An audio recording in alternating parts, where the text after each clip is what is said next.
Hey everyone, Steve Siebel back with publicspeakersblog.com. I'm down here at the studio at the mansion, and I want to tell you about my $20 million, yikes, roughly $20 million mistake as a professional speaker over the past 23 years. And you can decide whether what you think about this.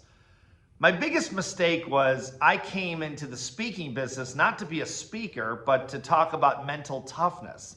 Because I'd been working with amateur tennis players, pro tennis players like Andre Agassi and Jim Courier and David Wheaton, and these were literally some of the best tennis players in the world. Then I eventually worked with the Boston Celtics and the Florida Marlins and the Ohio State Buckeyes, and all these really great athletes.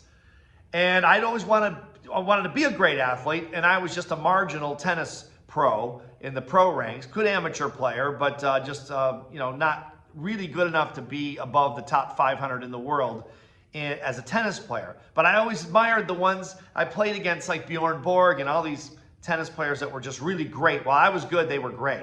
And I always admired them, especially psychologically, the way they were really tough. And so I came from that world where you can define by results if someone is great. Coaches are the people I learned mental toughness from, as well as being a professional athlete and an amateur athlete and working with them and all that. So I wrote this book, a couple years into being a speaker, 177 Mental Toughness Secrets of the World Class.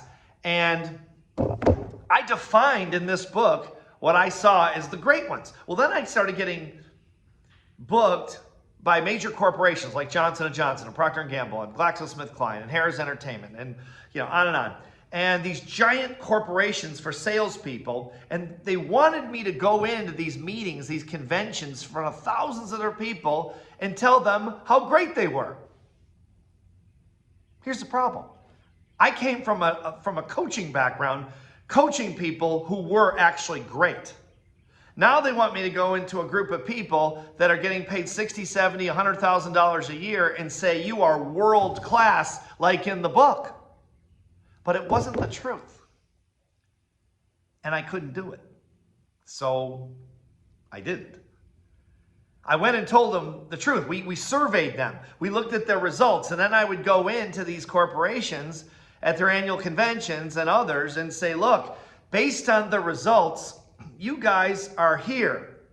If you take the secrets in this book or the strategies in this book, you can go from here to here. But you're not there now. Don't feel bad. You're in the majority.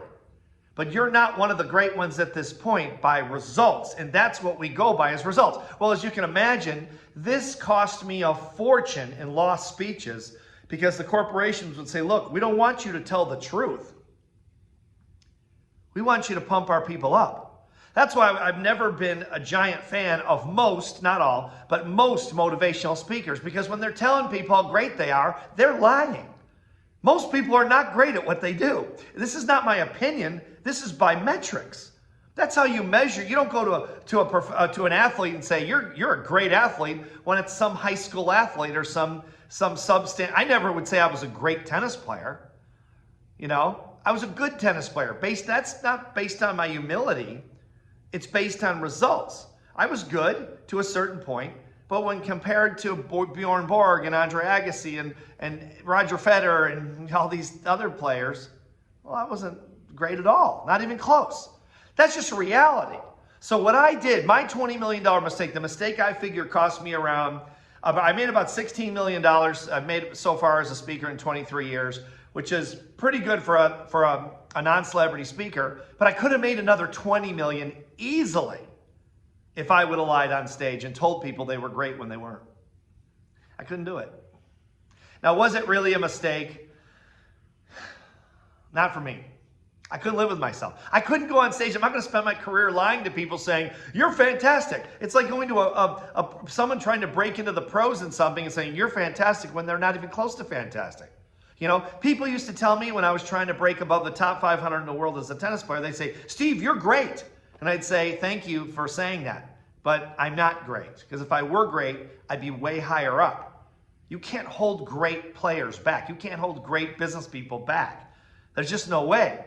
You got to look at the results. It's not about being encouraging to people. That's one thing. To say, hey, you can do it. You can be better. You can have more, you can do more, you can be more. That's different. That's encouragement. I've always done that because that's the truth. We can always do that. But to tell someone they're great when they're not, that's just a lie. You're not encouraging them, you're lying to them. That's what the companies always wanted me to do. Most of them, not all of them, most of them.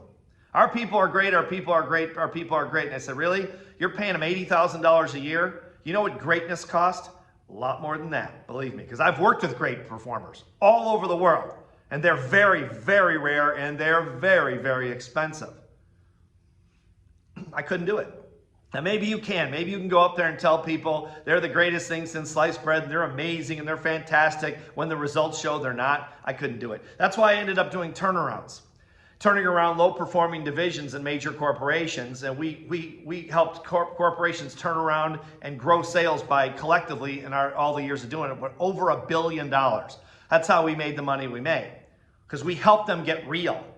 We didn't lie to them and pump them up and tell them how great they were when they clearly weren't. Okay, so that's really it. That's bottom line. You decide if it's worth it. For me, I'd love to have the 20 million, you know, that I lost from not doing that. But I sleep well at night because I did my research in this business always. I've done surveys, I've done interviews, I do research, I look at metrics, and if they're great. I told the Boston Celtics I thought they were great. I told the Florida Marlins most of those players were great. I told this to Andre Agassi. I told this to Jim Kerr. On and on. When they were great and the metrics backed it, I agreed with it. And when they weren't, I didn't.